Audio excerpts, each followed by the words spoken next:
कैसे हैं आप सभी? आई होप अच्छे होंगे, राइट? चलिए मैं होगी तो ऐसे स्वागत करती हूँ और आज मैं आपके लिए लेके एक्सरसाइज 5.3 का क्वेश्चन नंबर 3 जिसमें कम से कम 10 सम दिए गए हैं। तो आज की वीडियो में मैं 2 सम रिटर्न करके समझा रही हूँ। ओके बच्चों, तो ध्यान समझिएगा, साथ ही लाइक शेयर करना मत भूलिएगा, ठीक है? आइए स्टार्ट करते हैं। देखिए क्या कहना है क्वेश्चन 3 में, एक एपी में मतलब एक समांतर श्रेणी में क्या क्या चीजें हमें दी गई है और क्या क्या हमें फाइंड करना है, ये आपको अच्छे से समझना होगा।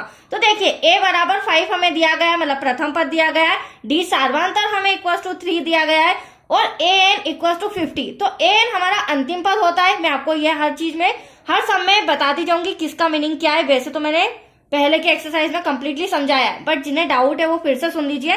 प्रथम पद हमारा 5 दे रखा है, सार्वंतर हमारा 3 दे रखा है, अंतिम पद हमारा 50 दे रखा है। अब हमें फाइंड क्या करना है? फाइंड करना है पदों की संख्या। n का मतलब क्या होता है? पदों की संख्या, मतलब 5 से लेकर 50 तक ऐसे कितने पद हैं वो पद हमें ज्ञात करना है और एन ज्ञात करना है, मतलब जितने भी पद हो रहे होंगे उनका योगफल ज्ञात करना है। तो क्वेश्चन आया आपको समझ में? चलिए सबसे पहले हम दिया है, क्या क्या दिया है वो रिटर्न कर लेते हैं। तो देखिए बच्चों, क्योंकि आपको अगर ये चीज अच्छे से समझ आ जाएगी तो इजीली आप पता कर पाएंगे कि एटलीस्ट हमें क्या फाइंड करना है और कैसे फाइंड करना है। तो देखिए प्रथम पद हमारा है a इक्वल टू 5, आपको नजर आ रहा है। सार्वंतर भी हमें इस समय दिया गया है, d इक्वल टू 3। अंतिम पद हमें दे रखा है an, जिसे an से संबोधित करते हैं, वो है हमारा 50, राइट? अब ये 3 चीजें दी गई है। अब हमें n फाइंड करना है यहाँ पर, तो n इक्वल टू हो जाएगा क्वेश्चन मार्क और साथ ही साथ एन, क्योंकि जब तक हमारे पास n नहीं होगा, n का मतलब पदों की संख्या, यहाँ से यहाँ तक कितने पद है, 10 है, 12 है, 15 है, जब तक हमें ये नहीं पता चलेगा तब तक हम उन पदों का योगफल नहीं ज्ञात कर सकते, राइट? तो पहले हम n फाइंड करेंगे और हाँ, एन का फॉर्मूला भी देख लीजिए क्या होता है, n अपॉन में 2 ब्रैकेट में प्रथम पद प्लस अंतिम पद। हाँ, मैंने आपको 2 फॉर्मूले बताए थे क्वेश्चन फर्स्ट और सेकेंड में। यहाँ पर यदि हमें सम के अंदर प्रथम पद दे रखा है और अंतिम पद दे रखा है तो मैं इस छोटे वाले फॉर्मूले का यूज करूंगी। That's clear? यहाँ तक कोई डाउट? चलिए कंटिन्यू करते हैं। पहले हम n निकालेंगे और n कैसे निकालेंगे? an के फॉर्मूले से। तो देखिए an का फॉर्मूला लगाते हैं, जो हमने 5.1 में भी सीखा था, 2 में भी सीखा था। an इक्वल टू मतलब कि अंतिम पद इक्वल टू a प्रथम पद प्लस n पदों की संख्या -1 और d। n आपके सामने 50 दे रखा है, इक्वल टू प्रथम पद हमारा 5 है, प्लस n तो हमें फाइंड करना है बच्चों, ब्रैकेट क्लोज, d आपके सामने कितना है? 3। चलिए अब इसे सॉल्व करके हम क्या लेके आएंगे? पहले n लेके आएंगे, फिर पदों का योगफल फाइंड करेंगे। तो देखो 50 ऐसा का ऐसा, प्लस का 5 इधर आके क्या हो जाएगा बच्चों? माइनस का हो जाएगा।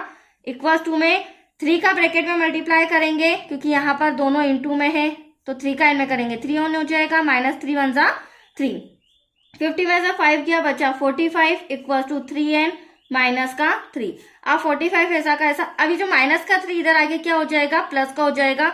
हमें step by step point two point आपको डिजिट इधर लानी होगी, ठीक है? 48 हो जाएगा ऐड करने पर, यहाँ बचा 3n। अब हमें क्या फाइंड करना है? एटलीस्ट n फाइंड करना है, इंटू का 3 आ जाएगा आपका डिवाइड में। आप 3 से कैंसिल करेंगे तो देखिए 3 1 जा 3, 3 1 जा 3, बचा 1, 3 6 जा 18। तो n इक्वल टू हमारा 16 आ चुका है। मतलब अब हमें पता चल गया है टोटल समांतर श्रेणी में कितने पद हैं? 16, 5 से लेकर 50 तक। अब 16 पदों का हमें क्या ज्ञात करना है? योग ज्ञात करना है, क्योंकि हमारे क्वेश्चन भी है। तो चलिए अब हम योगफल फाइंड करते हैं। तो यहीं पर मैं फॉर्मूला रिटर्न कर लेती हूँ। तो s, अब हम n पता चल गया है तो 16 पद लिखेंगे। यहाँ पर पहले मैं फॉर्मूला लिख देती हूँ, ब्रैकेट में, सॉरी ब्रैकेट आएगा यहाँ पर, प्रथम पद प्लस अंतिम पद, ब्रैकेट क्लोज। अब 16 पदों का योगफल तो n की जगह भी 16 आ जाएगा। प्रथम पद तो हमें सम के अंदर दे रखा है, कितना है बच्चों? 5, और अंतिम पद हमारा 50 है, राइट? जो दिया गया है वो मैं रिटर्न कर लेती हूँ।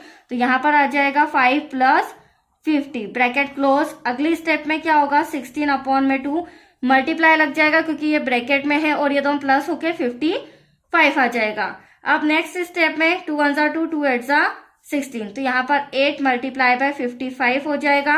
अब 8 का मल्टीप्लाई 55 में करेंगे तो आप देख सकते हैं 8 5 जा 40, कैरी आया 4, 8 5 जा 40 और 4 44। तो ये 16 पदों का योगफल कितना आया है? 440। That's your answer. तो आया आपको समझ में किस तरीके से हमें पहले क्या फाइंड करना है, फिर सेकेंड नंबर पे क्या फाइंड करना है। तो चलिए अब सेकेंड सम में हमें क्या दे रखा है, ध्यान से समझिएगा बच्चों। सबसे पहले हमें सम के अंदर दे रखा है प्रथम पद, तो वो लिख लेते हैं हम। दिया है प्रथम पद a इक्वल्स टू 7, राइट। फिर हमें दिया गया है 13वां पद कितना है 35। और इस क्वेश्चन में हमें दो चीजें दी गई है और हमें डी सार्वंतर फाइंड करना है और 13 पदों का योगफल ज्ञात करना है। तो यहाँ पर अगर 13 पद आ रहा है, इसका मतलब ये जो 13वां पद हमारा क्या होगा, अंतिम पद होगा, ये हमारा an होगा। तो मैं हैंड टू हैंड लिख भी लेती हूँ। अंतिम पद जो कि 13 है, क्या है 13वां पद क्या है हमारा 35। इसे हम अंतिम पद भी कह सकते हैं। क्यों कह रहे हैं, क्योंकि देखो s के साथ जो भी डिजिट होती है ना बच्चों, वो पदों की संख्या होती है। मतलब कि n हमारा क्या है 13 है, और n जब 13 है तो हम मान सकते हैं कि हाँ प्रथम पद से लेकर टोटल कितने पद है 13 पद है, दैट्स क्लियर। और 13 पद हो रहे हैं तो ये प्रथम पद और ये अंतिम पद, तो ये पद देखते हुए हमें ये डिसाइड करना होगा, समझना होगा, ठीक है। तो अब 13वां पद हमारा 35 है जो कि अंतिम पद है। डी सार्वंतर हमें सॉल्व करना है, तो यहाँ लिख लेते हैं D equal to question mark. अब 13 पदों का योगफल भी फाइंड करना है, क्योंकि ये तो हमें क्वेश्चन में दिया गया है। बट एक चीज हमें पता चल गई कि जो पदों की संख्या है वो टोटल कितना है 13। तो ये चीज जो हमें पता है वो हम रिटर्न कर लेते हैं। अब हमें पहले डी फाइंड करना है। चाहे तो आप 13 पदों का योगफल भी फाइंड कर सकते हैं, क्योंकि हमारे पास 13 पद भी है और प्रथम पद और अंतिम पद भी है, और डी भी फाइंड कर सकते हैं। तो चलिए पहले हम डी फाइंड करेंगे, बट किसके जरिए, जो 13वां पद दे रखा है उसके जरिए। देखिए कैसे, मैंने 5.1 एक्सरसाइज में काफी डीप में समझाया है इस तरह के सम। 13वां पद इक्वल्स टू कितना है 35। अब जो 13वां पद है ना, इसे किस रूप में मैं लिख सकती हूँ, तो प्रथम पद प्लस 13 में से एक माइनस करके 12d हो जाएगा। अब आप देख सकते हैं यहाँ पर d आ रहा है, और d इसलिए आ रहा है क्योंकि हमने 13 पद को डिटेल में लिखा, ठीक है। अब क्या करेंगे, प्रथम पद तो हमें 7 सम के अंदर दे रखा है बच्चों, 12d हमें फाइंड करना है। अब यहाँ से हमारा d इजीली निकल जाएगा। 35 ऐसा का ऐसा, प्लस का 7 इधर आके क्या हो जाएगा, माइनस का हो जाएगा।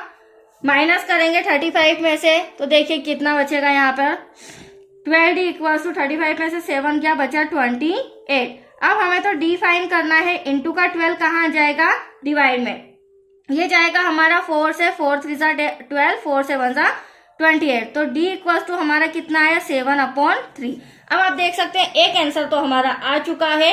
अब हम 13 पदों का योगफल ज्ञात करेंगे, ठीक है। आइए, बहुत ही सिंपल सा सम है, छोटा सा, बट आपको ट्रिक समझनी होगी, पॉइंट टू पॉइंट आपको सॉल्व करना होगा। अब 13 पदों का योगफल तो n/2 ब्रैकेट में प्रथम पद प्लस अंतिम पद, टोटल 13 पद है, डिवाइड में 2 हो जाएगा। प्रथम पद हमारा 7 है, आप देख सकते हैं, और अंतिम पद हमारा 35 है। इन दोनों को हम ऐड कर देंगे।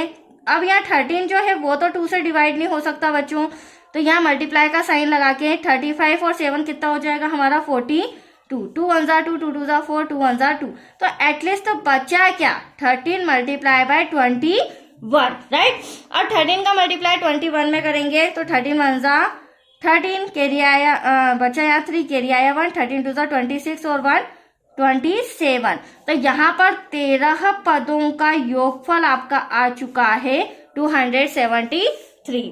तो आया आपको सम समझ में बच्चों।